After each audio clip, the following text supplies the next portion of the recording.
कण्ठे यस्य लसत्करालगरलं गङ्गाजलं मस्तके वामाङ्गे गिरिराजराजतनया जाया भवानी सती नन्दिस्कन्दगणाधिराजसहिता श्री विश्वनाथ प्रभुः काशी मंदिर संस्थितोऽखिल गुरुर् देयात् सदा मङ्गलम्। यो देवैरसुरैर्मुनीन्द्रतनयैर् गन्धर्वयक्षोरगैर्नागैर्भूतलवासिभिर्द्विजवरैः संसेवितः सिद्धये या गङ्गोत्तरवाहिनी परिसरे तीर्थैरसङ्ख्यैर्वृता सा काशी त्रिपुरारिराजनगरी देयात् सदा मङ्गलम्। तीर्थानां प्रवरा मनोरथकरी संसारपारापरानन्दा नन्दिगणेश्वरैरुपहिता देवैरशेषैस्तुता या शम्भोर्मणिकुण्डलैककणिका विष्णुस्तपोदीर्घिका सेयं श्रीमणिकर्णिका भगवती देयात् सदा मङ्गलम्। एषा धर्मपताकिनी तटरुहा सेवावसन्नाकिनी पश्यन् पातकिनी भगीरथ तपःसाफल्यदेवाकिनी प्रेमारूढपताकिनी गिरिसुता साकेकरास्वाकिनी काश्यामुत्तरवाहिनी सुरनदी देयात् सदा मङ्गलम्। विघ्नावासनिवासकारण महागण्डस्थलालम्बितः सिन्दूरारुणपुञ्जचन्द्रकिरण प्रच्छादिनागच्छविः श्रीविश्वेश्वर वल्लभो गिरिजयासानन्दकानन्दितः स्मेरास्यस्तव ढुण्ढिराजमुदितो देयात् सदा मङ्गलम्। केदारकलशेश्वर पशुपतिर्धर्मेश्वरो मध्यमो ज्येष्ठेषु पशुपश्च कन्दुकशिवो विघ्नेश्वरो जम्बुकः चन्द्रेशो ह्यमृतेश्वरो भृगुशिवः श्रीवृद्धकालेश्वरो मध्येषु मणिकर्णिकेश्वर शिवो देयात् सदा मङ्गलम्। गोकर्णस्त्वदभारभूतनुदनुर् श्रीचित्रगुप्तेश्वरो यक्षेशस्तिलपर्णसङ्गमशिवो शैलेश्वरः कश्यपः नागेशोऽग्निशिवो निधीश्वर शिवोऽगस्तीश्वरस्तारक ज्ञानेशोऽपि पितामहेश्वर शिवो देयात् सदा मङ्गलम्। ब्रह्माण्डं सकलं मनोषितरसैः रत्नैः पयोभिर्हरम् खेलैः पूरयते कुटुम्बनिलयान् शम्भोर्विलासप्रदा नानादिव्यलता विभूषितवपो काशीपुराधीश्वरी श्रीविश्वेश्वर सुन्दरी भगवती देयात् सदा मङ्गलम्। या देवी महिषासुरप्रमथनी या चण्डमुण्डापहा या शुम्भासुररक्तबीजदमनी शक्रादिभिः संस्तुता या शूलासि धनुश्शरभयकरा दुर्गादिसन्दक्षिणा आश्रित्याश्रित विघ्नशं समयतु देयात् सदा मङ्गलम्। आद्या श्रीर्विकटा ततस्तु विरजा श्रीमङ्गला पार्वती विख्याता कमला विशालनयना ज्येष्ठा विशिष्टानना कामाक्षी च हरिप्रिया भगवती श्रीघण्टघण्टादिका मौर्या षष्टिसहस्रमातृसहिता देयात् सदा मङ्गलम्। आदौ पञ्चनदं प्रयागमपरम् केदारकुण्डं कुरुक्षेत्रम् मानसकं सरोमृतजलम् शावस्य तीर्थं परम् मत्स्योदर्यथ दण्डकाण्डसलिलम् मन्दाकिनी जम्बुकम् घण्टाकर्णसमुद्रकूपसहितो देयात् सदा मङ्गलम्। रेवाकुण्डजलं सरस्वतीजलं दुर्वासकुण्डं ततो लक्ष्मीतीर्थ लवाङ्कुशस्य सलिलं कन्दर्पकुण्डं तथा दुर्गाकुण्डमसीजलं हनुमत कुण्डप्रतापोर्जितः प्रज्ञानप्रमुखानिव प्रतिदिनं देयात् सदा मङ्गलम्। आद्यकूपवरस्तु कालदमनः श्रीवृद्धकूपोपरो विख्यातस्तु पराशरस्तु विदितः कूपसरो मानसः जैगीषव्यमुनीश शशाङ्कनृपते कूपस्तु धर्मोद्भवख्यात सप्तः समुद्रकूपसहितो देयात् सदा मङ्गलम्। लक्ष्मीनायक बिन्दुमाधव हरिर्लक्ष्मी नृसिंहस्ततो गोविन्दस्त्वथ गोपिका प्रियतमः श्रीनारद केशवः गङ्गा केशव वामनाख्य तदनु श्वेतो हरिकेशवः प्रह्लादादि समस्त केशवगणो देयात् सदा मङ्गलम्।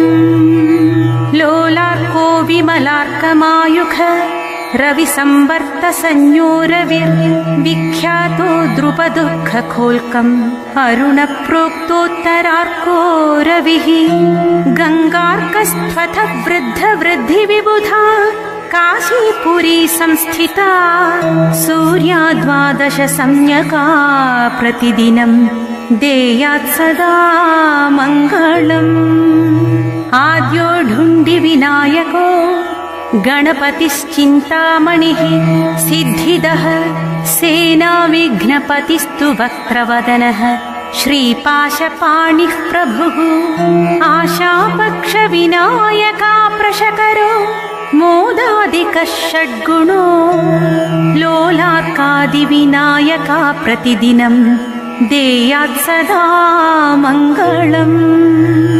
हेरम्बो नलकूबरो गणपतिः श्रीभीमचण्डीगणो विख्यातो मणिकर्णिका गणपतिः श्रीसिद्धिदो विघ्नपः मुण्डश्चण्डमुखश्च कष्टहरण श्रीदण्डहस्तो गणः श्रीदुर्गाख्यगणाधिप प्रतिदिनं देयात् सदा मङ्गलम्। आद्यो भैरवभीषणस्तदपरः श्रीकालराज क्रमाश्रीसंहारक भैरवस्त्वथ रुरुश्चोन्मत्तको भैरवः क्रोधश्चण्डकपाल भैरववर श्रीभूतनाथादयो ह्यष्टौ भैरवमूर्तयः प्रतिदिनं देयात् सदा मङ्गलम्। आधातोऽम्बिकया सह त्रिनयनः सार्धं गणैर्नन्दिता काशीमाशु विशन्हरः प्रथमतो वार्षध्वजेव स्थितः आयाता दशधेनव सुकपिला देव्यै पयोभिर्हरम् ख्यातं तद्वृषभध्वजेन कपिलं देयात् सदा मङ्गलम्।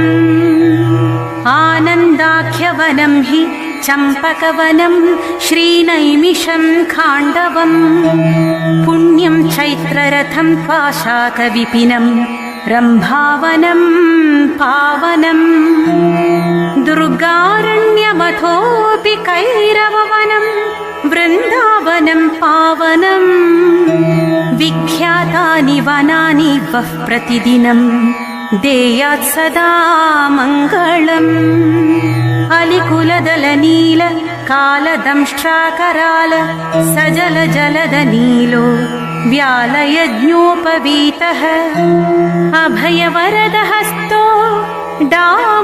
डामरोद्यामनादः सकलदुरितभक्षो मङ्गलं वो ददातु अर्धाङ्गे विकटा गिरीन्द्रतनया गौरी सती सुन्दरी सर्वाङ्गे विलसद्विभूतिधवलो कालो विशालेक्षणः वीरेशः सह नन्दिभृङ्गिसहितः श्रीविश्वनाथ प्रभु काशीमन्दिरः संस्थितोऽखिल गुरुर्देयात् सदा मङ्गलम् यः प्रातः प्रयतः प्रसन्नमनसा प्रेम प्रमोदाकुलः ख्यातं तत्र विशिष्टपाद भुवनेशीन्द्रादिभिर्यस्तुतं प्रातः प्रामुखमासनोत्तमं गतो ब्रूयात् शृणोत्यादरा काशीवासमुखान्यवाप्य सततं प्रीते शिवे धूर्जटी इति श्रीमच्छङ्कराचार्य विरचितं काशी विश्वनाथस्तोत्रम् सम्पूर्णम् कण्ठे यस्य लसत्करालगरलम् गङ्गाजलं मस्तके वामाङ्गे गिरिराजराजतनया जाया भवानी सती नन्दिस्कन्दगणाधिराजसहिता श्रीविश्वनाथ प्रभुः काशीमन्दिर संस्थितोऽखिल गुरुर्देयात् सदा मङ्गलम् यो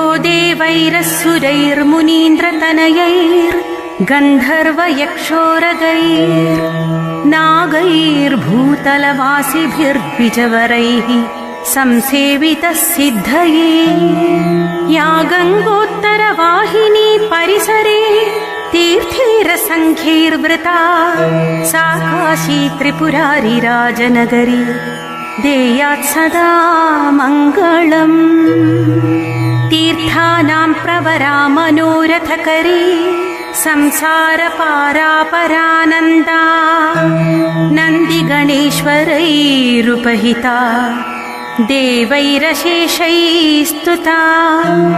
या शम्भोर्मणिकुण्डलैककणिका विष्णोस्तपोदीर्घिका सेयं श्रीमणिकर्णिका भगवती देयात् सदा मङ्गलम् एषा धर्मपताकिनी तटरुहा सेवावसन्नाकिनी पश्यन् पातकिनी भगीरथ तपःसाफल्यदेवाकिनी प्रेमारूढपताकिनी गिरिसुता साकेकरास्वाकिनी काश्यामुत्तरवाहिनी सुरनदी देयात् सदा मङ्गलम् विघ्नावासनिवासकारण महागण्डस्थलालम्बितः सिन्दूरारुणपुञ्जचन्द्रकिरण प्रच्छादिनागच्छविः श्रीविश्वेश्वर वल्लभो गिरिजयासानन्दकानन्दितः स्मेरास्यस्तव ढुण्ढिराजमुदितो देयात् सदा मङ्गलम् केदारकलशेश्वर पशुपतिर्धर्मेश्वरो मध्यमो ज्येष्ठेषु पशुपश्च कन्दुकशिवो विघ्नेश्वरो जम्बुकः चन्द्रेशो ह्यमृतेश्वरो भृगुशिवः श्रीवृद्धकालेश्वरो मध्येषु मणिकर्णिकेश्वर शिवो देयात् सदा मङ्गलम् गोकर्णस्त्वदभारभूतनुदनुर् श्रीचित्रगुप्तेश्वरो यक्षेशस्तिलपर्णसङ्गमशिवो शैलेश्वरः कश्यपः नागेशोऽग्निशिवो निधीश्वर शिवोऽगस्तीश्वरस्तारक ज्ञानेशोऽपि पितामहेश्वर शिवो देयात् सदा मङ्गलम्। ब्रह्माण्डं सकलं मनोषितरसैः रत्नैः पयोभिर्हरम् खेलैः पूरयते कुटुम्बनिलयान् शम्भोर्विलासप्रदा नानादिव्यलता विभूषितवपो काशीपुराधीश्वरी श्रीविश्वेश्वरसुन्दरी भगवती देयात् सदा मङ्गलम्।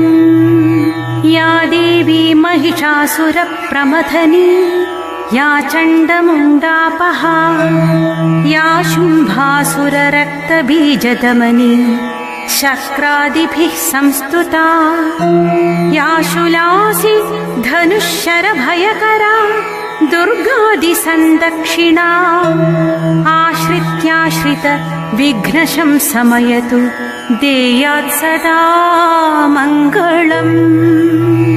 आद्या श्रीर्विकटा ततस्तु विरजा श्रीमङ्गला पार्वती विख्याता कमला विशालनयना ज्येष्ठा विशिष्टानना कामाक्षी च हरिप्रिया भगवती श्रीघण्टघण्टादिका मौर्या षष्टिसहस्रमातृसहिता देयात् सदा मङ्गलम्। आदौ पञ्चनदं प्रयागमपरम् केदारकुण्डं कुरुक्षेत्रं मानसकं सरोमृतजलं शावस्य तीर्थं परम् मत्स्योदर्यथ दण्डकाण्डसलिलं मन्दाकिनी जम्बुकम् घण्टाकर्णसमुद्रकूपसहितो देयात् सदा मङ्गलम्। रेवाकुण्डजलं सरस्वतीजलं दुर्वासकुण्डं ततो लक्ष्मीतीर्थ लवाङ्कुशस्य सलिलं कन्दर्पकुण्डं तथा दुर्गाकुण्डमसीजलं हनुमत कुण्डप्रतापोर्जितः प्रज्ञानप्रमुखानिव प्रतिदिनं देयात् सदा मङ्गलम्। आद्यकूपवरस्तु कालदमनः श्रीवृद्धकूपोपरो विख्यातस्तु पराशरस्तु विदितः कूपसरो मानसः जैगीषव्यमुने शशाङ्कनृपते कूपस्तु धर्मोद्भवख्यात सप्तः समुद्रकूपसहितो देयात् सदा मङ्गलम्। लक्ष्मीनायक बिन्दुमाधव हरिर्लक्ष्मी नृसिंहस्ततो गोविन्दस्त्वथ गोपिका प्रियतमः श्रीनारद केशवः गङ्गा केशव वामनाख्य तदनु श्वेतो हरिकेशवः प्रह्लादादि समस्त केशवगणो देयात् सदा मङ्गलम्। लोलार्को विमलार्कमायुख रविसंवर्त संज्ञो रविर्विख्यातो द्रुपदुःखखोल्कम् अरुणप्रोक्तोत्तरार्को रविः गङ्गार्कस्त्वथ वृद्धवृद्धिविबुधा काशीपुरी संस्थिता सूर्या द्वादश सम्यका प्रतिदिनं देयात् सदा मङ्गलम्। आद्यो ढुण्डिविनायको गणपतिश्चिन्तामणिः सिद्धिदः सेनाविघ्नपतिस्तु वक्त्रवदनः श्रीपाशपाणिः प्रभुः आशापक्षविनायका प्रशकरो मोदादिकः षड्गुणो लोलार्कादिविनायका प्रतिदिनं देयात् सदा मङ्गलम्। हेरम्बो नलकूबरो गणपतिः श्रीभीमचण्डीगणो विख्यातो मणिकर्णिका गणपतिः श्रीसिद्धिदो विघ्नपः मुण्डश्चण्डमुखश्च कष्टहरण श्रीदण्डहस्तो गणः श्रीदुर्गाख्यगणाधिपः प्रतिदिनं देयात् सदा मङ्गलम् आद्यो भैरवभीषणस्तदपरः श्रीकालराज क्रमात् श्रीसंहारक भैरवस्त्वथ रुरुश्चोन्मत्तको भैरवः क्रोधश्चण्डकपाल भैरववर श्रीभूतनाथादयो ह्यष्टौ भैरवमूर्तयः प्रतिदिनं देयात् सदा मङ्गलम्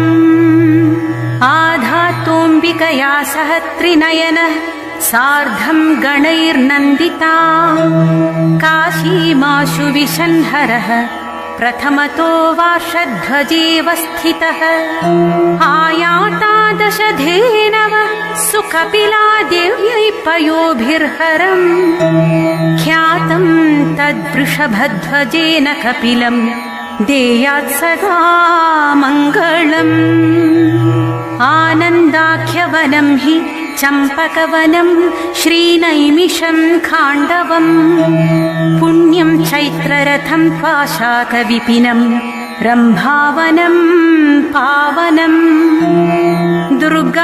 दुर्गारण्यमथोऽपि कैरववनं वृन्दावनं पावनम् विख्यातानि वनानि वः प्रतिदिनं देयात् सदा मङ्गलम् अलिकुलदलनील कालदंष्ट्राकराल सजल जलदनीलो व्यालयज्ञोपवीतः अभयवरदहस्तो डामरोद्यामनादः सकलदुरितभक्षो मङ्गलं वो ददातु अर्धाङ्गे विकटा गिरीन्द्रतनया गौरी सती सुन्दरी सर्वाङ्गे विलसद्विभूतिधवलो कालो विशालेक्षणः वीरेशः सह नन्दिभृङ्गिसहितः श्रीविश्वनाथ प्रभु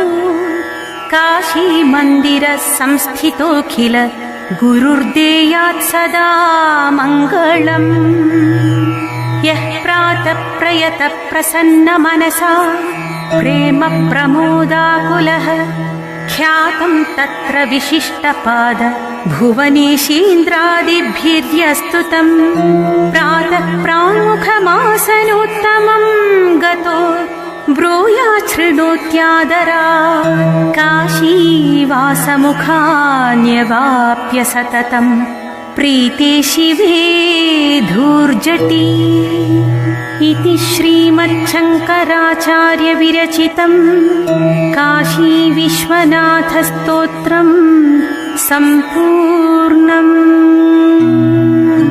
कण्ठे यस्य लसत्करालगरलम् गङ्गाजलं मस्तके वामाङ्गे गिरिराजराजतनया जाया भवानी सती नन्दिस्कन्दगणाधिराजसहिता श्रीविश्वनाथ प्रभुः काशीमन्दिर संस्थितोऽखिल गुरुर्देयात् सदा मङ्गलम्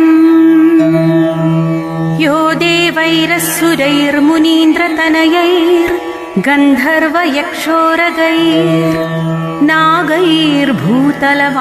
देवैरस्सुरैर्मुनीन्द्रतनयैर्गन्धर्वयक्षोरगैर्नागैर्भूतलवासिभिर्द्विजवरैः संसेवितः सिद्धये या गङ्गोत्तरवाहिनी परिसरे तीर्थैरसङ्ख्यैर्वृता सा काशी त्रिपुरारिराजनगरी देयात् सदा मङ्गलम् तीर्थानां प्रवरा मनोरथकरी संसारपारापरानन्दा नन्दिगणेश्वरैरुपहिता देवैरशेषैस्तुता या शम्भोर्मणिकुण्डलैककणिका विष्णोस्तपो दीर्घिका सेयं श्रीमणिकर्णिका भगवती देयात् सदा मङ्गलम्। एषा धर्मपताकिनी तटरुहा सेवावसन्नाकिनी पश्यन् पातकिनी भगीरथ तपःसाफल्यदेवाकिनी प्रेमारूढपताकिनी गिरिसुता साकेकरास्वाकिनी काश्यामुत्तरवाहिनी सुरनदी देयात् सदा मङ्गलम्।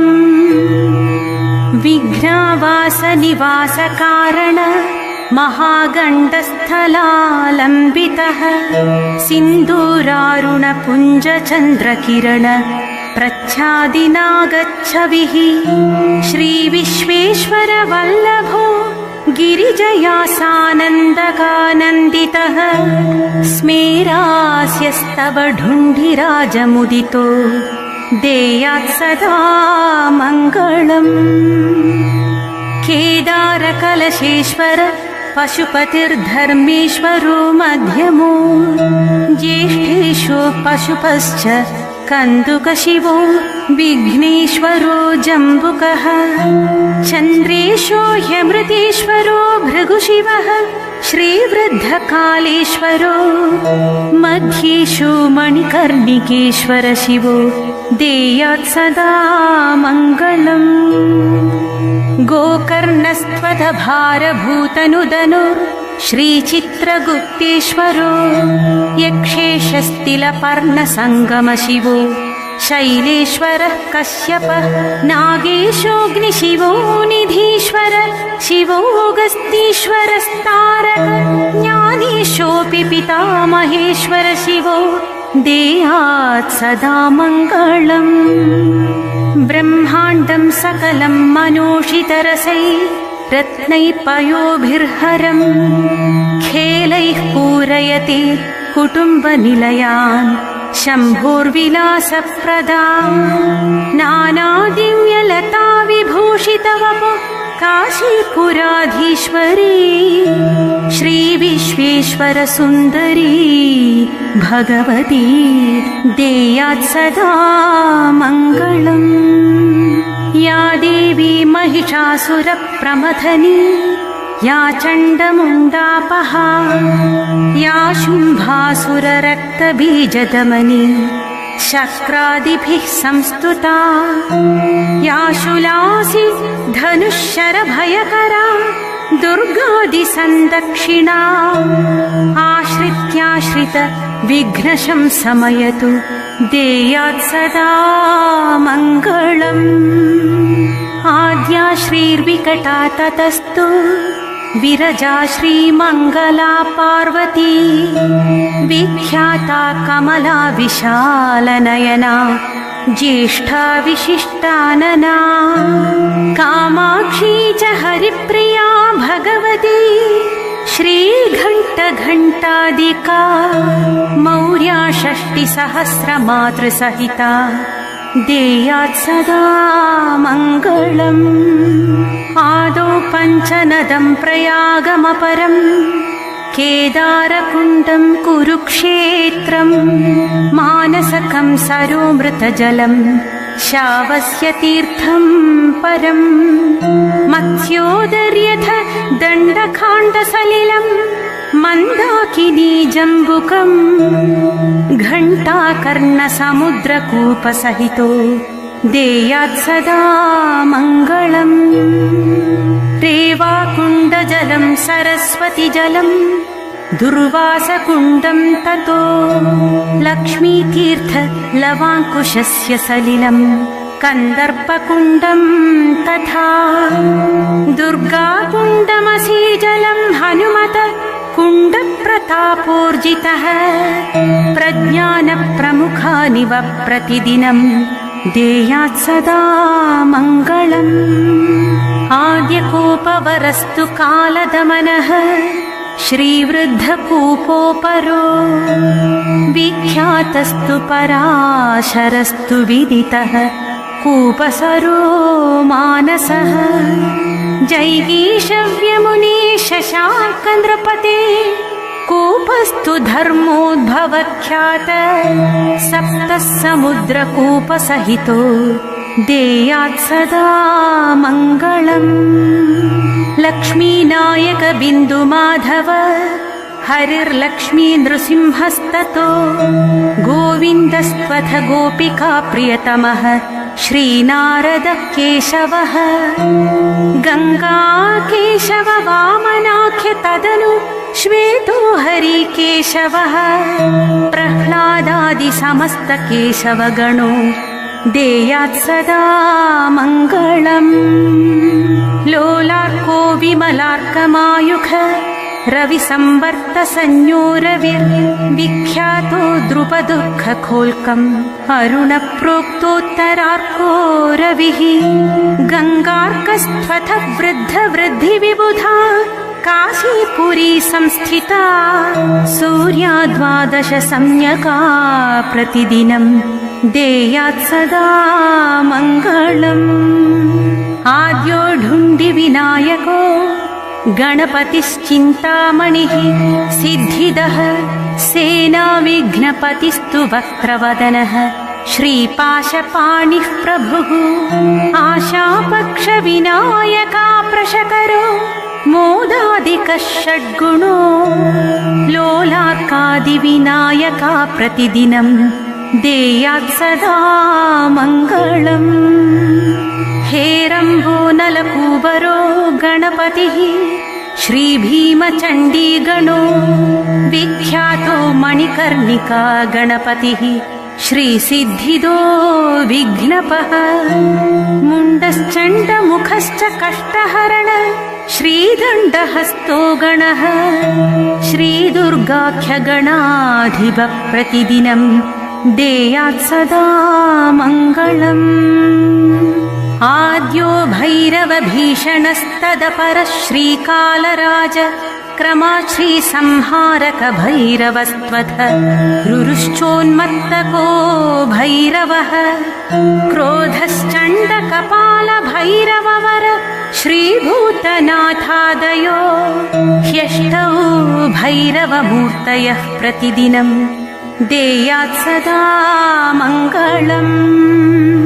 आधातोऽम्बिकया सह त्रिनयनः सार्धं गणैर्नन्दिता काशीमाशु विशन्हरः प्रथमतो वार्षध्वजेव स्थितः आयाता दशधेनव सुकपिला देव्यै पयोभिर्हरम् ख्यातं तद्वृषभध्वजेन कपिलम् देयात् सदा मङ्गलम्। आनन्दाख्यवनं हि चम्पकवनं श्रीनैमिषं खाण्डवम् पुण्यं चैत्ररथं पाशाकविपिनं रम्भावनं पावनम् दुर्गारण्यमथोऽपि कैरववनं वृन्दावनं पावनम् विख्यातानि वनानि वः प्रतिदिनम् देयात् सदा मङ्गलम्। अलिकुलदलनील कालदंष्ट्राकराल सजल जलदनीलो व्यालयज्ञोपवीतः अभयवरदहस्तो डामरोद्यामनादः सकलदुरितभक्षो मङ्गलं वो ददातु। अर्धाङ्गे विकटा गिरीन्द्रतनया गौरी सती सुन्दरी सर्वाङ्गे विलसद्विभूतिधवलो कालो विशालेक्षणः वीरेशः सह नन्दिभृङ्गिसहितः श्रीविश्वनाथ प्रभु काशीमन्दिरः संस्थितोऽखिल गुरुर्देयात् सदा मङ्गलम्। यः प्रातः प्रयतः प्रसन्नमनसा प्रेम प्रमोदाकुलः ख्यातं तत्र विशिष्टपाद भुवनेशीन्द्रादिभिर्यस्तुतं प्रातः प्राङ्मुखमासनोत्तमं गतो ब्रूयाच्छृणोत्यादरा काशीवासमुखान्यवाप्य सततम् प्रीते शिवे धूर्जटी इति श्रीमच्छङ्कराचार्यविरचितम् काशीविश्वनाथस्तोत्रम् सम्पूर्णम्।